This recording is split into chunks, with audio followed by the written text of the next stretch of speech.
主宰万物的人类在泰坦哥斯拉面前究竟会是如何的渺小？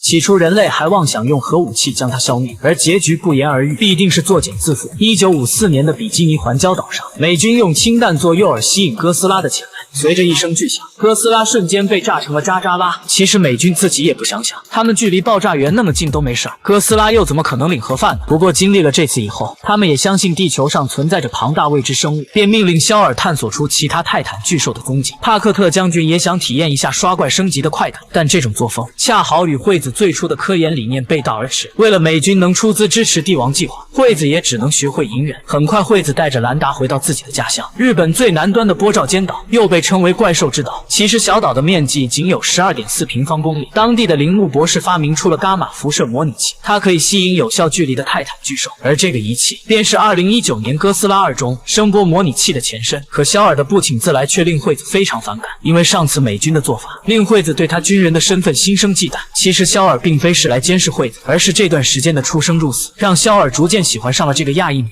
就在这时，海面上出现异常，被吸引来的泰坦巨兽发现自己被骗了，正在愤怒地将模拟器丢回陆地。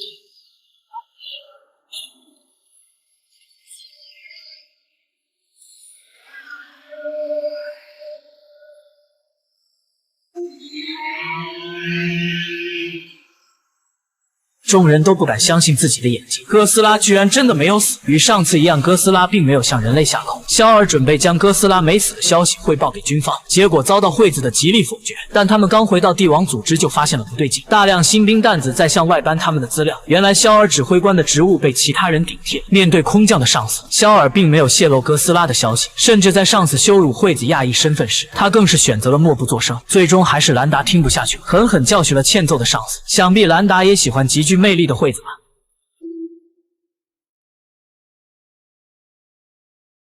不过因此上司也给他们穿了小鞋，利用浪费国家资源为由要解散帝王组织。为了保住帝王计划夺回掌控权，肖尔让惠子和兰达将最近几年来发现的巨兽位置整理标注到地图上，而这份文件将成为帝王组织将来的终极遗产。可肖尔将资料交给将军的同时，还是说出了哥斯拉没死的消息。虽然事先曾答应过惠子不讲出来，因为只有让军方对巨兽产生恐惧，才能衬托出帝王计划存在的意义。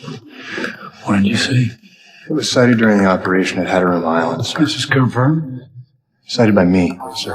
然而兰达在整理文件时，看到蚂蚁穿过地图破损的孔沟，爬到了地图的另一面，竟让他推测出了震惊全世界的理论。